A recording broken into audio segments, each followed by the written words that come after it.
nós de volta ao vivo com você. E olha, todo mundo sabe, a educação é a base de vida para qualquer pessoa.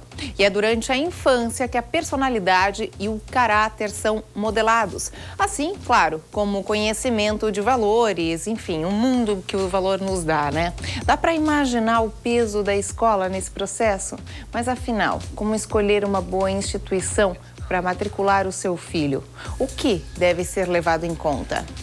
Para sanar essas dúvidas, eu recebo hoje aqui no nosso estúdio a gestora pedagógica Adriana Correa. Seja bem-vinda. Obrigada pela participação aqui no nosso programa. Realmente é um período que muitos pais estão aí escolhendo a escola dos seus filhos, estão pensando muitos também em mudar a escola de seus filhos. Isso também é um questionamento que já a gente entra nesse assunto. Só que aí vem aquela dúvida: qual a melhor escola? Como proceder? De que forma? O que deve ser levado em conta, Adriana, nesse processo? Boa tarde. Olá. Susan, na verdade, assim, na nossa região aqui de Blumenau, hoje existem inúmeras escolas públicas e privadas, né, que, sem sombra de dúvida, elas são de boa qualidade, né? O resultado a gente tem visto aí nos exames, concursos e assim por diante. Mas, na verdade, o que diferencia uma escola da outra, seja uma escola pública ou privada? Eu acredito que as famílias, para fazerem essa escolha, elas precisam visitar essa instituição. E a primeira coisa, conhecer as pessoas que lá vão trabalhar com os seus filhos. Você imagina que essa escolha, dependendo da escola, poderá incidir sobre a vida do seu filho durante 15, 16 anos.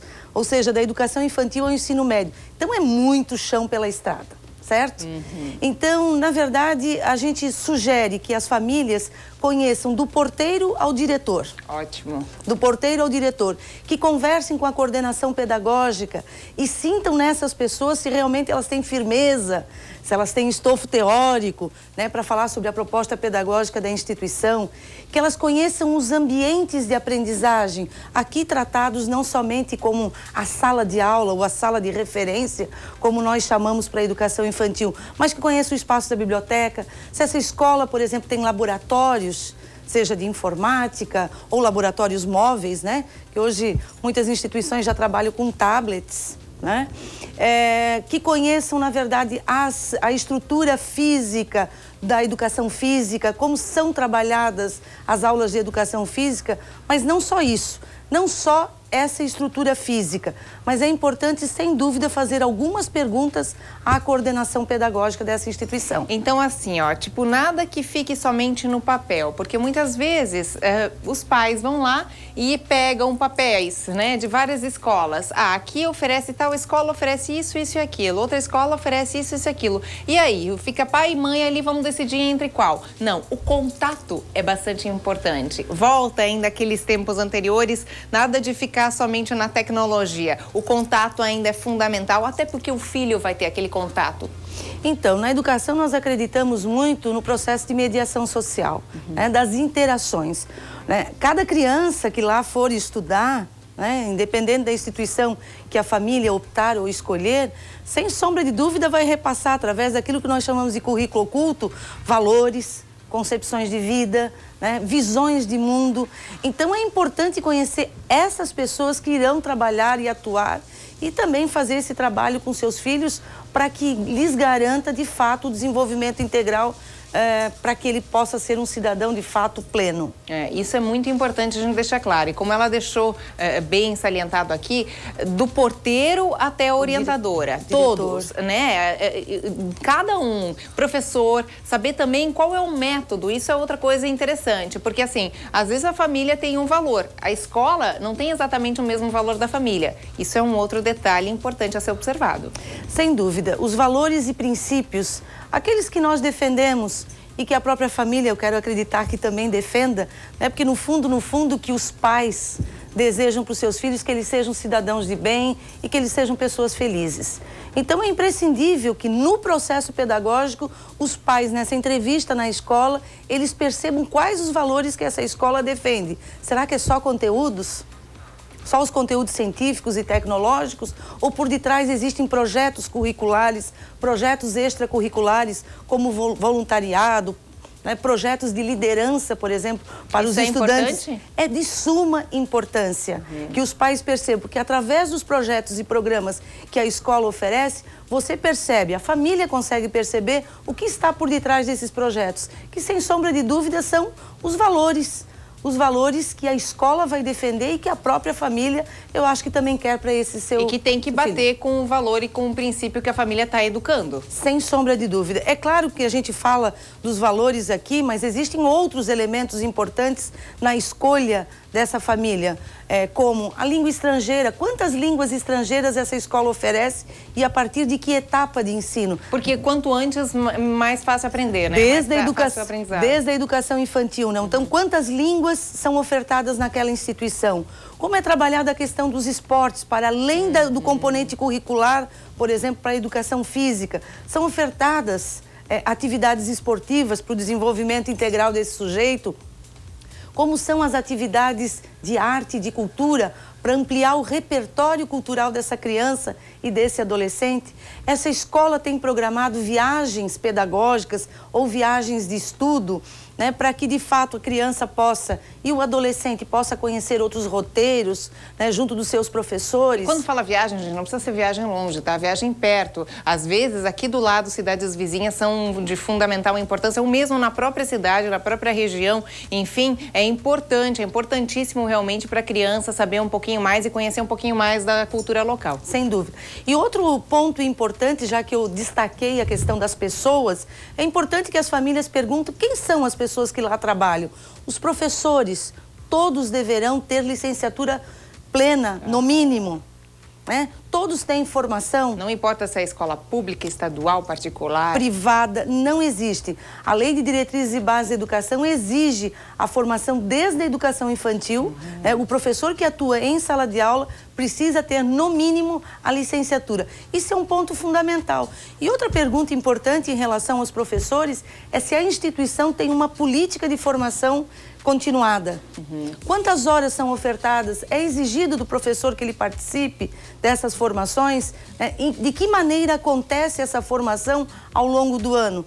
Quando nós falamos em educação, a gente tem que estar sempre correndo atrás para atender as demandas dos próprios alunos, como também da própria sociedade contemporânea. Tá, uma coisa que a gente citou aqui com relação a atividades extracurriculares, o excesso de atividades extracurriculares não vai sobrecarregar uma criança? A criança não precisa de um pouco mais de descanso? Hoje em dia as crianças não estão tendo muitas atividades extracurriculares? Sem dúvida. Quando a instituição consegue ofertar todas essas atividades extracurriculares, o sonho de consumo de toda a família, que o filho, que a menina faça balé, que faça isso, faça aquilo, piano, uma bateria... Muito bem. Se a escola consegue ofertar tudo isso de forma articulada, Susan, é a melhor solução. Tá. Hoje, algumas instituições, elas oferecem o período integral justamente para poder conciliar. É claro, respeitando o tempo, o ritmo de cada criança. Porque não adianta a gente sobrecarregar a criança, porque ela vai ter para o resto da vida o tempo para ela aprender de determinados conhecimentos. Então, aliar dentro da proposta pedagógica, eu acho que é importante que as famílias perguntem, para além da matriz curricular, dos componentes curriculares obrigatórios, de língua portuguesa, de matemática, que outras atividades essa escola oferece curricularmente, ou seja, dentro do currículo ou extracurricularmente. Então, é importante que a família saiba todo o repertório que a escola oferece para o desenvolvimento dessa criança e desse adolescente. Eu ainda não falei do projeto de vida. Uma instituição que trabalha com os princípios é uma instituição também que busca discutir e ajudar o sujeito, principalmente ali o adolescente e o jovem, a construir o seu projeto de vida, o seu projeto de vida profissional. Então, nesse sentido, é preciso compreender também, os pais precisam perguntar se existe apoio de orientação profissional, se existe o papel do psicólogo para fazer essas mediações, principalmente na adolescência e na juventude, em que o número de cursos de graduação é grande, as possibilidades do mercado de trabalho são inúmeras. É uma hora importantíssima de escolha. o momento de alguém orientar, um profissional, e aí, no caso, norte, o psicólogo, né? Para poder nortear, porque eles começam a tirar para tudo quanto é lado, né, Suza? No ensino médio, e nós não Todo mundo passou por essa fase. Exatamente, exatamente. Bom, eu acho que 2 pontos só fundamentais ainda para a gente colocar aqui é com relação à idade correta para a criança iniciar na escola, porque muitos pais têm essa dúvida. Que idade é o certo de colocar o meu filho na aula? E a gente falou sobre visitação. A visitação deve ser em hora de aula dos pais? Muito bem. Primeiro, em relação à idade, a educação infantil ela é dos 0 a 5 anos, conforme a legislação. Existem algumas instituições que oferecem berçário, né, para as crianças de 0 a 1, e tem outras instituições que começam a partir de 1 ano e meio, certo? Até pensando na educação infantil, trabalhar o educar e o cuidar. No ensino fundamental, a legislação é clara no Brasil. A entrada no ensino fundamental, que agora se estendeu para 9 anos, deve ser para as crianças que completam 6 anos em 31 de março daquele ano letivo. Alguns pais querem se antecipar, né? Já colocar o seu menino com 5 anos e meio. Mas ele vai ter a vida inteira para estudar, você imagina. E é ruim, ele vai acabar tendo que fazer escolhas antecipadamente, não é bom. E às vezes porque não está maduro, né? Emocionalmente não está maduro ainda para entrar no ensino fundamental. Então, assim, no ensino fundamental, 6 anos completos até 31 de março, as instituições precisam respeitar essa data que o MEC chama de idade do corte, certo? Para que eles possam se desenvolver. Tá, perfeito. E a visitação durante o horário? Durante o horário, até para que os pais percebam o movimento e a dinâmica da instituição. Legal. Certo? Nós podemos entrar numa sala de aula para dar uma olhada, num laboratório, visitar esses ambientes de aprendizagem e uma sala de aula, ver como é que se organiza o recreio da instituição. Tudo isso é muito importante. Ótimo, gente. Pontos fundamentais para você avaliar na hora de escolher agora, que está sendo por esse período, a escola aí para o seu filho. Querida, muito obrigada sempre pela participação. Um beijo imenso para a filha Amandinha e para o Claudinho também, esposa. Deve estar ouvindo. Tá certo. Obrigada, tá, querida? Obrigada Suza. Sempre pela participação aqui no nosso programa. Agora